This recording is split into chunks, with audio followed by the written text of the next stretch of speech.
Welcome to the Foundry, where leaders are forged daily. And now your host, George Roberts.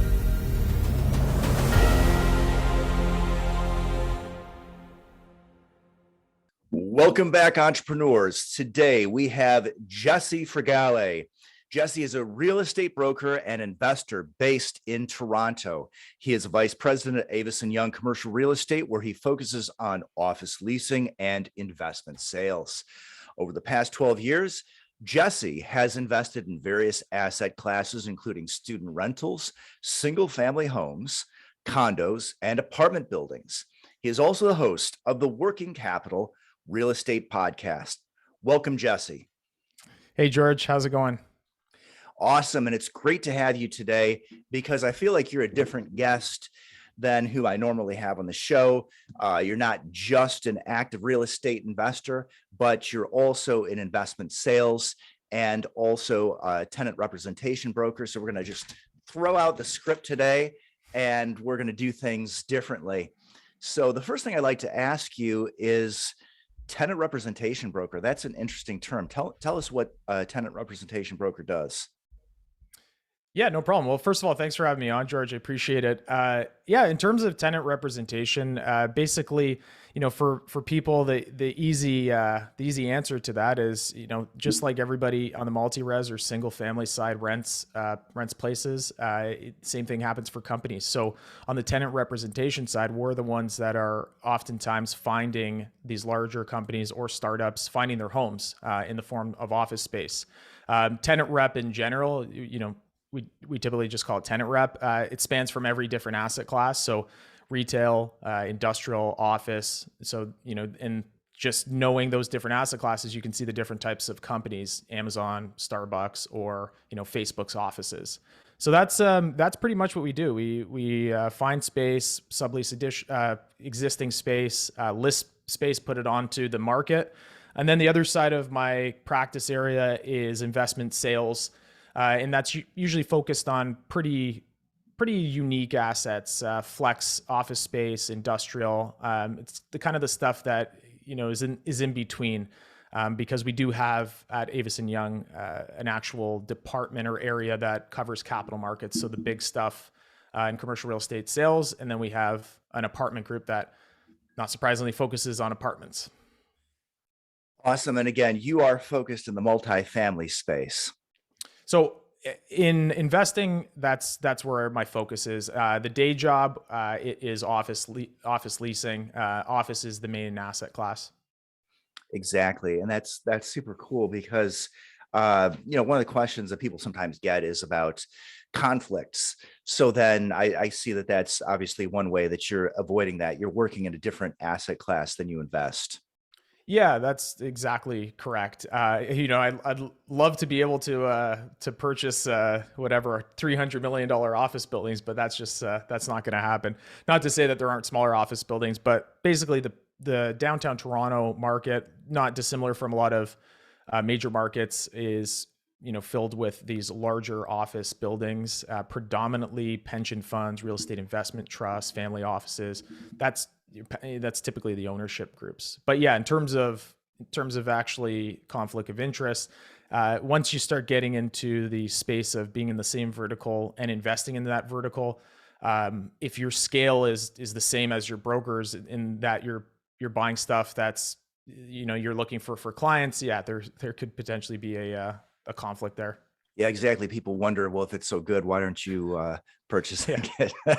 Yeah. The usual answer is we can't afford it, just because, as you know, this market has been so insane the last couple of years and just doesn't seem like it's going to let up. Yeah, awesome. Well, then let's pivot. Are you ready to build passive income through investing in multifamily real estate? Take the next step by heading to www.horizonmultifamily.com and click Get Started to schedule a call. You started out in single family. Maybe you can tell us about some of the impetus that led you to some larger properties and maybe some of the ways in which you had to grow to make this transition possible. Yeah, sure. My first foray into real estate in general was in university. I was going to school about an hour and a half west of Toronto in a city called Waterloo, and I was living with friends of mine that I played football out there. That one of my buddies that we lived with, actually, his father and him bought the house together and rented it out. So that was my first kind of, thinking of the fact that you could actually rent places out. I've had family friends and individuals that I knew at that time that had done that, but they're kind of really materialized to something that potentially I could do. So my first start was in student residence and purchasing those in that area, and then continue to purchase those type of properties in different markets. And that kind of took me up to a critical mass in a portfolio. And that's where I end up moving downtown for work. And, for listeners that don't know, Toronto's had a pretty much a hockey stick type of growth in the downtown core, especially with condos. And I started purchasing condos downtown and selling them on assignment. And, for those that don't know, it would be just selling the actual agreement, sometimes not even taking possession of the condos. And that's kind of what built up the actual capital to start investing in multifamily. Right. I love that, selling an assignment. So as I understand, that's what most people would call wholesaling. Yep. And I actually had a guest from France who said that you can't do that in France. So it's always interesting to get an international perspective. So oh yeah, go ahead. No, I was just going to say it's interesting because I feel like Canadians oftentimes will, like, the term wholesaling is almost seen as, is it allowed? Is it not allowed? And for us with assignment sales or wholesaling, during that time, there was very particular attention given to it from our IRS, the CRA, because they were very concerned at the time that people were not claiming it as business active income and were claiming it as capital gains income when you had an increase. So there's definitely a time. It's funny now, like, I don't even know what that would have been, like 2010, maybe 2010 to 2012, where there was kind of a crackdown on making sure that everything is above board with these type of sales. So that doesn't surprise me that you had a guest across the pond that's not even allowed over there. Yeah, interesting stuff. Well, tell us more about the multifamily market in Toronto. What's the quality of the housing stock there? Yeah, so any person that's not familiar with the Toronto market is usually a little surprised when I tell them that, if you go to anywhere that we get our data, the government websites, and you can see the actual stock itself. And the last time I looked up the figure is 93% of apartment buildings in Canada were constructed prior to 1970. So we have a very old amount of stock in Canada. And sorry, the 93%, that's specifically Toronto, which makes up a huge part of our actual unit count. What people are surprised about is the fact that we have two rental markets. There's a primary market and a secondary market. The primary market, which would be your purpose-built apartment buildings, which I just mentioned is lacking supply. And because of that, we have a secondary market, and that is basically the condo market. And oftentimes it'll be, somebody like you or me buys a condo, and then we put that condo out to rent. So that becomes the secondary rental market. In terms of the prices for apartment buildings, we talked a little bit before the show. It's getting very expensive. Vancouver, Toronto is very, very much in line with New York, Los Angeles, San Francisco, where we see, if you're in the downtown area, you could have apartments that are $300,000-$400,000 per unit.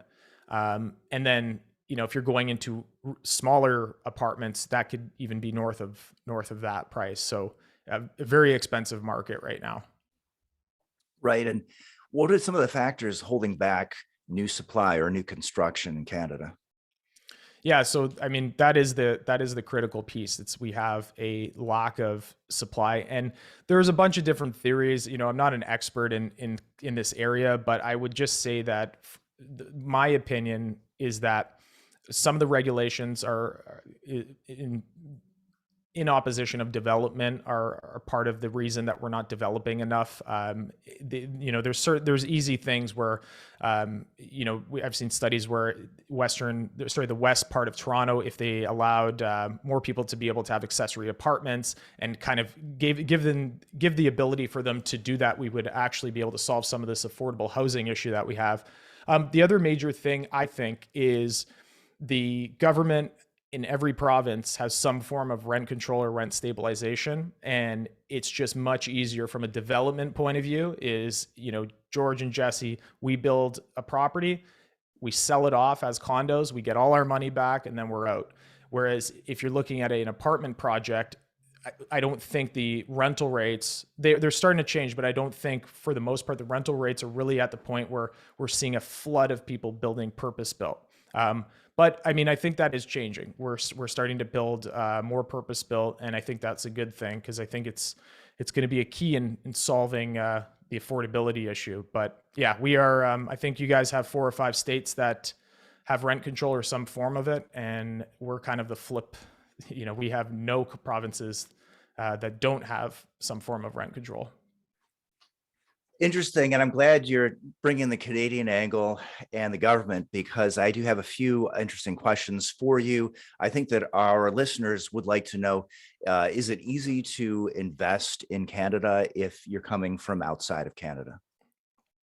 Yeah, we have a number of investors that invest in Canada. I think from a global perspective, part of the reason is people look at the Canadian financial system and the Canadian residential and commercial real estate market as, kind of boring, but, but safe. And, that's where we see a lot of money in times like this that we're in, in 01 and 07, 08, where people started moving money into Canada.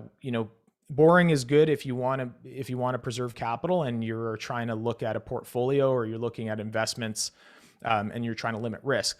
Now, that being said, it's not that you can't make a lot of money in Canada in the real estate world. You absolutely can. It's just a different strategy. Oftentimes it's value add and development.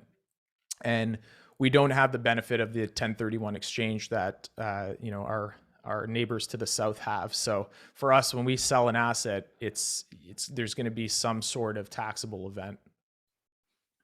Right. And yeah, a lot of people coming into Canada. You mentioned that's been happening, but that's huge these days. It's becoming an issue, I believe, in your press. Yeah, we have in terms of investment into Canada or immigration. Well, no, more the investment in terms of people just buying just large chunks. I think particularly of the far north. Yeah, I'm not as aware with the far north. I know that in our downtown market, we have started to see more American players move into our market. I've seen them on the private side. Blackstone made a large investment in various products or properties in Canada. So yeah, I think we're seeing that. But in terms of your question of the ability for people in or outside of Canada to invest, we have such a good relationship with the States that I think either way, whether we're investing in the States or whether you're investing here, it can be done in a relatively non-complex way. Yeah, that's awesome. So anything before we move on that U.S. investors would find particularly strange or interesting about the Canadian market? So you mentioned the lack of the 1031 exchange. Yeah, let me think here. Okay, I have one. The maximum amount of time that we can fix a commercial mortgage is 10 years. And 5 years, I believe, for residential would be the maximum. So there's no such thing as a 30-year fixed mortgage in Canada. Now, the flip side of that is we can port our mortgages. So it's kind of like our version of a 1031 exchange. I've never really thought about it that way, but as debt is that if you have a mortgage with property A and you're going to incur a penalty if you break that mortgage, you can break that mortgage in Canada as long as you move it to a new building within 90 days, I believe, or 120 days, something like that. So you can actually, the portability of mortgages, every time I was talking at a conference in New Orleans and people were very surprised about that. And then I guess the other thing that's just surprising on the mortgage side is our interest rates they're always slightly lower, and that's why the cap rates here are slightly lower. So for instance, over the last year, there was plenty of opportunity for people to basically secure residential mortgages at 1.6, 1.7%. And even today, I think we can still do government insured. So our Fannie Mae, Freddie Mac equivalent in the low 2% range. Yeah, that is amazing. Wow, I know things are jumping up over here. People are not frightened of Omicron, and all of a sudden, people are going into those risk assets, and we're seeing those mortgage rates jump up. We're recording this the 6th of January. Probably get this out very shortly. But yeah, I'll tell you, one of the things that people are worried about in the US right now is inflation. And I've really been looking to Canada to see what sort of things may be happening in terms of inflation. My understanding is the Bank of Canada has actually inflated your money supply more, if it's possible to believe, than the US Federal Reserve. And when my Canadian friends told me that, I could hardly believe that anybody could do more than what the Federal Reserve was doing. But at least if you believe the official statistics, you guys are suffering less inflation than the United States. Yeah, it's one of those questions too. It's really comes down to a large part of the basket of goods that's being used in a lot of these studies. But in terms of inflating the actual money supply, I wouldn't be surprised if on a per capita basis we are. Obviously, per capita, you guys are much bigger than us. In terms of it actually translating into inflation, that's a good question. I think. We've been living in this world of quantitative easing for such a long time that people were oftentimes were surprised that you could print money and it not affect the actual price of goods and inflation in the general economy. And I think clearly not an economist, but the conventional wisdom, at least as far as I understood it, was the fact that banks and companies were holding on to this cash and not deploying it within the economy. Partly, probably the reason that the recovery from 07-08 was so anemic. But at the end of the day, from a real estate perspective, somebody told me a long time ago that you're in one of the few businesses where you can download inflation to your customers. And I think that should be something that real estate investors should keep in mind, that even in the event that asset prices are stagnating or they are, say, for whatever reason, declining, typically in an inflationary environment, we are in the nice position of being able to increase rent. So hopefully that rental increase is on a real basis, not just nominal. Wow, I love it, because you're really hitting all the notes that I was hoping to get to. I mean, this is something I am looking at in a very serious way. I mean, you do see inflation is ticking up, whatever country you're looking at, Canada, US. I don't believe that anybody wants negative leverage on their properties. And so I see that these cap rates are going to have to go up at some point. And then the question is, are we going to see more rental inflation, such to the point that it's going to offset those increased cap rates? And I would say that certainly, and this is just my best guess, I mean, I've been furiously looking at Fred. If you're not familiar with that, our listeners, that's the Federal Reserve of St. Louis. It goes by fred.stlouisfed.org. That's where you can find some data. And I think that's what the data is telling us. But what do you think? Do you think that we're going to see an continued increase in housing and multifamily prices, or are we getting closer to the end of the party?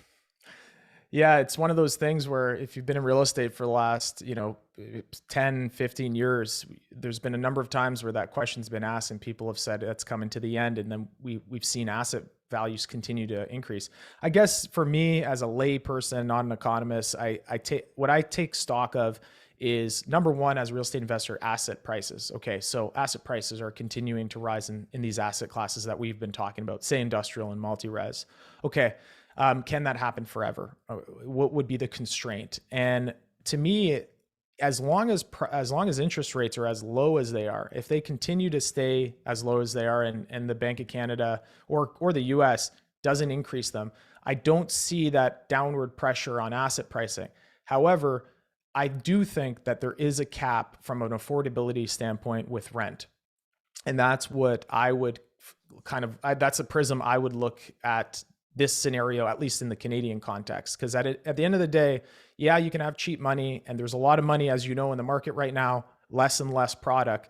However, the actual rental rates that people can pay, in my opinion, that does have a discrete limit.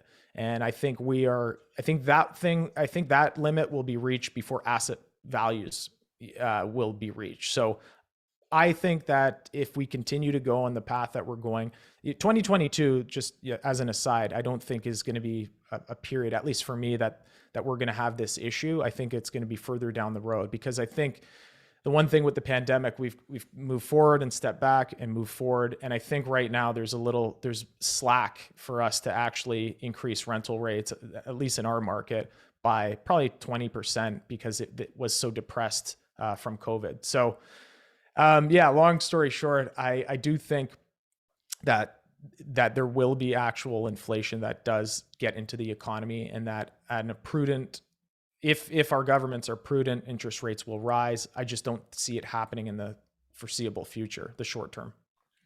Right. I love it.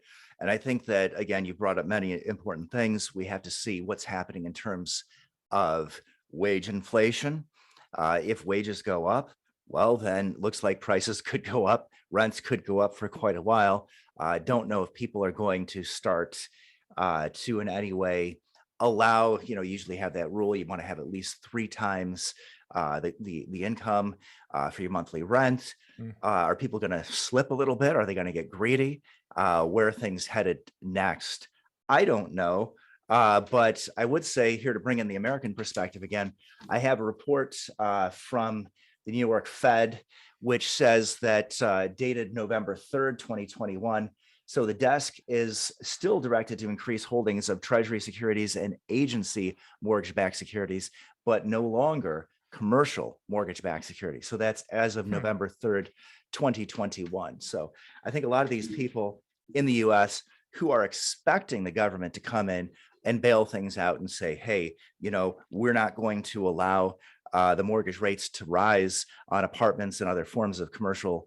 I don't think that's going to happen. I think that we're going to have to deal with it. So I think it's a coming. And then actually, to just pick up quickly, you did make some points about how things are different in Canada. And it is awfully surprising. I do know a lot of real estate investors in Canada, and I'm looking for my listeners, contradict me on this one if I'm wrong, but I want to say that the US is the only country that has 30-year fixed mortgages, which are non-recourse and no prepayment penalty. So from the residential side, you got to say that investing in real estate in America is a pretty sweet deal. Yeah. And it's funny about that. I was talking to a buddy of mine where he's like, we got to start buying some stuff in the States. And he was worried about inflation. He's like, I want that 30-year fixed. And, it's definitely a different kind of view. And I think, and I don't know if this is exactly correct, but I think that is a function of the fact that our government agency for housing, our Crown Corporation, the Canadian, CMHC, Canadian Mortgage and Housing Corporation, is our version kind of Fannie Mae, Freddie Mac. And I think the difference is their mandate in the US is home ownership, where ours is affordable housing. And just by those two concepts, you can see how policy would be different. For instance, CMHC, if you get a CMHC insured mortgage, because of COVID, literally intra-COVID, they changed a policy that if you refinance that debt, that you can no longer take it out to pay investors or put it in your pocket. So a cash out refinance, you have to use it to, there's a list of things, and they're kind of the not surprising, put it into the building, has to be used for other investments. So just by that, you can kind of see how our policies are different because of the actual mandate of these agencies. Yeah, awesome stuff and totally intriguing. I'm afraid, though, if we don't get onto your podcast and your web presence, that we're not going to do that. So I want to say that you are the host of the Working Capital podcast, as I mentioned in the introduction. Great podcast. And I'm not saying that just because you had me on your show, but great. You're always very conversational with your guests, and that's something that I strive to do. So tell us a little bit more about the focus of your podcast. So working capital basically started right at the beginning of COVID, and it was just more so coincidental. I think some of my friends thought I did it because I was bored, and like that's why I continued to do it. But it just so happens that I started it about a month before we went on lockdown here, so I had ample time to kind of research and find guests. Yeah, the impetus for it, George, was just the fact that I love talking about real estate. I love learning about real estate, and being in the position that I'm in with brokerage, I get to talk to a lot of people that are smarter than me and in areas that I don't work in. So we have people from real estate lawyers to accountants that deal specifically in real estate to investors. And I'd say the listener is probably somebody that's either currently investing in real estate or is curious about it. And yeah, I was also lucky that for a while I was doing contribution videos for Bigger Pockets on their commercial real estate side, and I was able to get a few of the guests from there. One of them, one of the head guys, Brandon Turner at Bigger Pockets, he was our guest number one, so we were off to a good start. So yeah, I mean, it's been a good ride, and you came on the show and we had a great chat. That was another learning point for me, so it was a lot of fun. Yeah, I love it. And I was looking at some of those articles and videos this morning. So maybe we would talk about a few of the themes that you like to hit. Like, for example, the importance of treating tenants well. Anything you'd like to flesh out there? Yeah, I think that those were the initial videos I did for Bigger Pockets. And like I said, they were basically didn't really have a commercial real estate contributor. So I started doing these blogs. In that one particular, it's been a while, but I feel like part of it was, when I first started in real estate, I was dealing, I was very young at the time, and my tenants were pretty much the same age as me. So, I didn't come with any complex of being smarter or older or whatever. So I found that kind of understanding the humanity and just being a humble person and try to deal with people in a very direct way and a very open way, and just kind of acknowledging that everybody's going through something different. Obviously it evolves the larger you get as a landlord. You're dealing with multiple tenants. It's easy to start getting away from that because, there's only so many relationships that you can have at one time.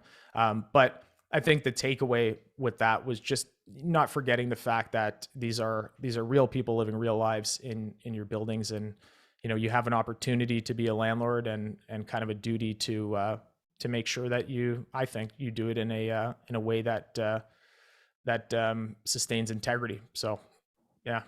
Yeah, I love that human aspect. I mean, nobody likes to deal with a jerk. And I think people can see when you're being reasonable, that I think that's very, very helpful. Well, let's see. What about the name? I love the name, the Working Capital Podcast. If we can go back to that for a moment. Yeah, it's funny.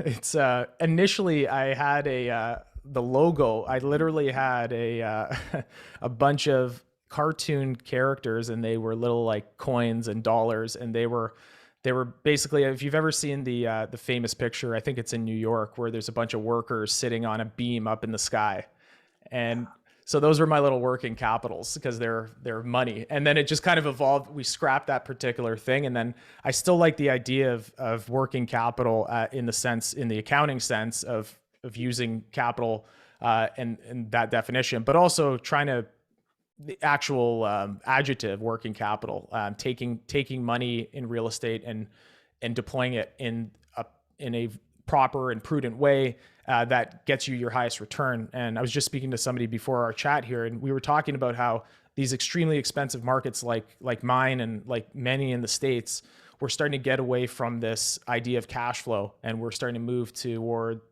I think, speculation and appreciation. And I think that's a dangerous move, and that we kind of have to get back to the cash flow side of things. And I found that cash flow, a million podcasts were called cash flow something. So thought I'd change it up.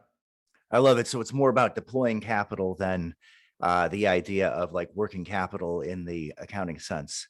Yeah. Well, what I need to do is go out and find not that picture of those New York construction workers eating on the I-beam, but Yeah. the photographer, you know which one I'm talking about? Yeah, There's I the think picture of the photographer. And I find that's even more amazing. Everybody saw the guys eating the sandwich, but that dude, he's perched out there and he's got nothing but his 2 feet holding him up. He's holding on to the camera. So that's some amazing stuff. Back from the real age of commercial real estate, when all those big buildings went up. I mean, you go to a big city and you see, it looks like, hey, they're all Art Deco, right? They yeah. all came from that era, because I feel like that's when everything came together. You have the elevator, you've got steel girders, and commercial mortgage-backed securities. Everything is just working together to make it possible, almost all at once, to build those amazing structures. So what a time to contemplate. Yeah, and if you're interested in that kind of thing too, for listeners, Triumph of the City is one of my favorite books on this topic, and I think it's Edward Glaser, urban economist at Harvard. Fantastic book if you're interested in cities and city planning. Yeah, that's a great picture. That's a good point. Yeah, I love it. Just love it. Well, before we move on to leadership and some other aspects, tell us about that web presence. So you have your podcast. You've been doing that for over 2 years now, I believe. You've been big on Bigger Pockets, and that's obviously one of the major places that people go to learn about real estate. And obviously here today, you're going out other people's podcasts as well. So tell us about building a web presence and what would be your approach? Yeah. So yeah, I mean, everything you said is accurate. So for myself, I try to put out as much content as I can that's educational and helpful, while still trying to find time, to have the day job. In terms of the actual recommendations, if somebody is breaking into real estate or currently invests and wants to have more of a presence online, I think you just have to invest the time. It's funny, at the end of the day, as much as I love, books like Who Not How and making sure that you can have, you're doing the most critically valuable things and you can outsource other things. At the end of the day, what I found with online is there's no substitute for you actually putting the time and effort in. And that might be being the talking head on a video, or putting together or writing a blog. So I would just say to people that it's something that I think, look to the people that you want to emulate, that you find are interesting, whether that's in the real estate sphere, or that could be, whether, it's in finance, self-help. Find those podcasters or those social presence that you want to emulate, and figure out what they're doing. And I would say that's the approach to take real estate. And one very interesting thing, when I had Brandon Turner on the show, he was talking about raising money for Open Door Capital, their actual investment arm. And he said that I think it was 90 or 95% of the actual limited partners came in through his presence. And obviously, he has a very big presence online. But I mean, it just goes to show, if you can get a few percent of your investors online, or a few percent of those dollars you raise online, it makes a difference. Yeah, awesome. And amazing advice, right? You got to put in the time, pay the price. And you also mentioned you got to focus on what's most important. So do you have, in your personal investing, do you have any sort of a virtual assistant, or do you have any employees? Yeah. So for myself, it's me, my partner, Jordan, who I actually work with in the brokerage side. And then I have partners on the investment side. On the virtual assistant side, I have 2 virtual assistants. One helps out with the day-to-day business, the actual brokerage end of things. And then the other side helps out more with the podcasting, booking, having people come on, and then you kind of have the video and editing stuff. So big believer in virtual assistants, and being able to leverage them.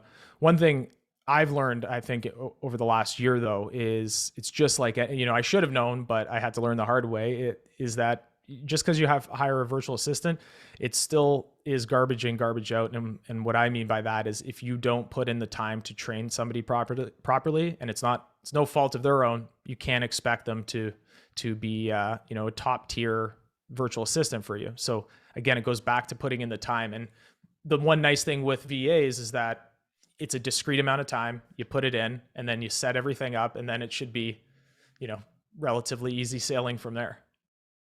Great. I love it. Awesome advice. And you did mention some books that you've been reading. So any other books that you want to mention that have helped to forge you as an entrepreneur and as a leader? Yeah, I can see what's on the eye. Well, I think we talked about this actually on the podcast. It's funny. I was just rereading The Most Important Thing by Howard Marks. Fascinated with his view of risk. I feel like I'm on Seinfeld and George is reading the risk management book. And it doesn't sound like a very interesting topic, but I found that it was fantastic. Another book that I've been reading is called Mine, Michael Heller and James Salzman, and it is all about property ownership, which they're two lawyers. I find it really fascinating. They'll give examples like when Barry Bonds was in the home run. I think he hit the 72nd home run, and the person that caught it, I never knew this, caught the ball, dropped it. There's a melee ensued. Some other guy picked it up. The first guy, this is very American, and I don't mean that in an offensive way. What does he do? Sues the other guy. So they go to court. And it is fascinating because it took all these aspects of law that possession is 9/10 of the law. Well, 1 second after there was possession, this other guy grabbed it. So they have examples like that, and they talk a lot about how ownership and property ownership, especially in the States, but just the legal tradition in general, has evolved over time. So that one was really good. That's called Mine. I love it. And totally true. I think, definitely we have to be able to take a serious look at our own society. And so I do love lawyers, but trial lawyers, maybe not so much. I like business lawyers, tax lawyers, people who get things done. Yeah. The deal makers. Well, how about this? What's the best advice you have received either in your career or your investments? And contrast that maybe with what's the worst advice you've ever gotten, and or some mistake you'd like to help other people avoid. What is the best advice? I guess ask for help. Don't be too prideful in any area that you're trying to grow in. I think oftentimes, if you don't ask, you don't get the answers from people. And I know for a lot of people, and myself too, in certain areas, you think you know something in an area, and the actual, putting yourself on a limb and asking for assistance or having somebody be able to help you understand a concept. I think it's critical, especially when you're just starting out, and it's important to do. And you look at a lot of very successful people, they didn't know what they didn't know. So the correlation isn't that the most successful people in the world are the smartest. Oftentimes it's the most curious. So I think that's important. And then the worst advice, oh man, there's so much bad advice out there. I think one of the things, going back to this idea of real estate specifically on cash flow, I don't think, maybe not the worst advice, but it's the only thing I can think of right now. And that's this idea that real estate investors, we're not speculators. We shouldn't be speculators. And I think we are getting more and more, like I said, in these very expensive markets, we're getting more to the point where, in the last 10 years, the Toronto market has gone nothing but up. It'll probably just keep doing that for the next 50 years. I think we need to be cautious about that, and it goes into how you underwrite a deal and this idea of where you see growth in your pro forma. So I think that the worst advice on that end would be, buying a property that doesn't cash flow can still be a good investment. I think 9 times out of 10 it's not. And I think this is something that, even saying it, I can hear some listeners saying no, that's not necessarily a bad thing. So I just think, absolutely. I think we need to focus on cash flow and get back to some of the fundamentals of real estate investing and not being speculators. I love it. I want to say, I think you're 100% right. But my question that I always follow that up with is, what is the better asset class to be in? What should I be putting my money in? Should I put it in gold, the already overinflated stock market? Should I put my money in bonds? So I totally see that people are becoming more and more speculative, but at the same time, I don't see a better asset class than real estate in general. And we could argue, should we be in RV parks? Is office space coming back? Do we need to be in multifamily? But I don't see what works better than real estate. So I imagine I'm probably not going to get a dissenting view from you on that.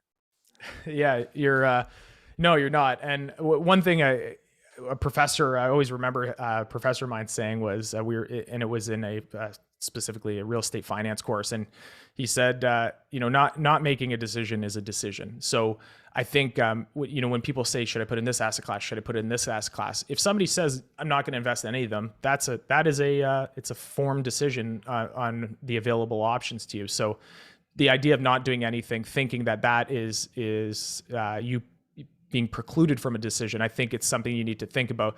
And to your point, I think real estate, obviously I'm completely biased, but I think it's the greatest asset class. I think it just goes down to the economics, the fundamentals of real estate and the economics of supply. However, I would say that a big candidate for the next best investment is investment in human capital. And I think even before real estate, investment starts with that. And I think that goes, fundamentally into how you spend money on your own education, and that doesn't have to be formal. So I think absolutely, and maybe even, as a third component, I would say an investment in an actual operating business that you are going to dedicate time to. I mean, I'm all for that too. I would take that over the stock market. I would take the guy that's, starting a plumbing company in New Jersey over, throwing money into potentially something that you don't really know too much about. Yeah, I love it. And I am huge on real estate. I'm also huge on diversification. So I love operating businesses. I am an owner of a construction company. And again, that really reinforces the real estate thing, because I totally see the constriction in the supply. I see a lot of people, they're not jumping back in to the building world. And we're just totally underbuilt, particularly in the US, I want to say, and estimates will vary, but literally millions of homes behind where we would have been without that Great Recession. And you just have to believe that unless we're going to start building 3 million homes a year, that it's going to take us many, many years to catch up. I love private equity, and I wish I knew how to invest in some more operating businesses. That's a hard one. You've really got to know somebody there. Yeah, it's, I think at the end of the day, it's really putting money into somebody in an area that you have expertise in. And I saw a very fascinating clip of Charlie Munger and Warren Buffett at one of the stockholder meeting. They're all over the internet, but this one in particular, I don't think I've ever heard Warren Buffett specifically answer the question of why he doesn't invest in real estate as not that he hasn't, but as a asset class specifically.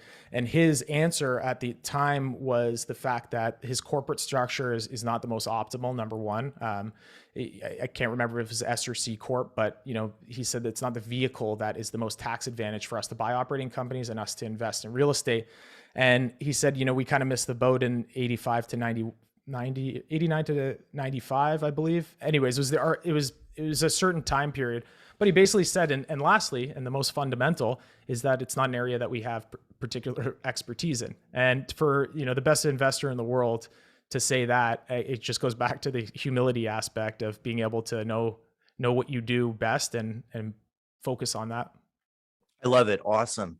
And I want to say that's what I love about passive investing, because it's much easier to vet a deal than it is to find a deal, to hunt it and kill it, and then run it. So it's really cool, I think, to be a passive investor. I can certainly have my fingers in more pots than I ever would as an active investor. Well, I want to say, Jesse, I think all good things have to come to an end. You've had an amazing career in multiple respects, as an investor, as a broker. How about this? Do you want to send us out with maybe a heartwarming story from your entrepreneurial journey? Heartwarming story. Let me think here. Yeah, I can,